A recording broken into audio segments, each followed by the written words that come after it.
Friday the 13th, November 2015.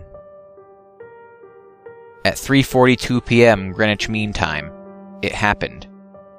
The world descended into a sudden, complete darkness. Chaos ensued. In our little office on the 10th floor, we huddled together in that ominous pitch black, awaiting the light. There was a television in our break room, and someone found the remote control. Using the memory of our fingers, we managed to change the channel to the news. For a long time, there was just silence. Then, through the seemingly endless dark, came a voice. A newsreader, bravely finding her desk and attempting to reassure her viewers, spoke to us in her soft, trembling voice.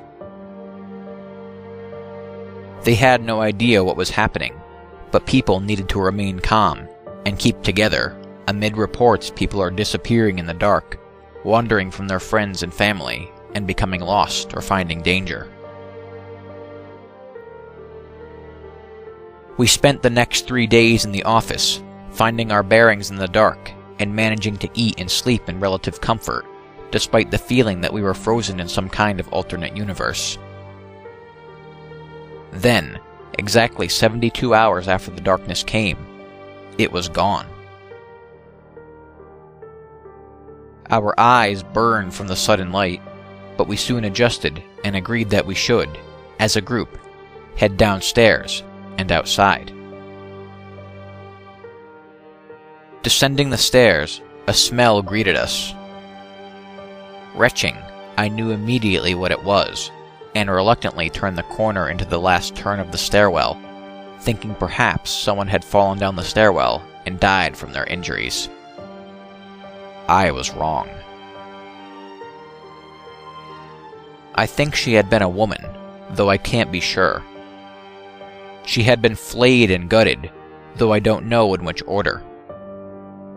Every inch of her skin was missing, though her eyes and teeth remained, turning her corpse into a grinning, staring monster.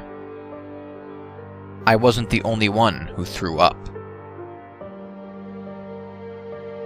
Needing to escape the sight, we burst through the main doors into the foyer and froze. Skinless bodies were strewn across the small foyer. Almost 15 of them, by our reckoning from the brief look we had at them. We didn't intend to stay for long, but found the foyer doors were locked, and we couldn't break the glass. Someone, I don't remember who, had the idea of heading to the security room and seeing if we could radio for help.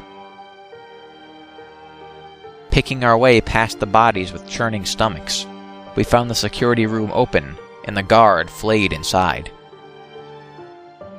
By mutual agreement, we heaved his body out and shut ourselves in. While one of the others tried to make contact, some of us started looking at security footage of the foyer from the last 3 days. We couldn't believe what we saw. It hadn't gone dark at all. We had gone blind. And while we were blind, they had come.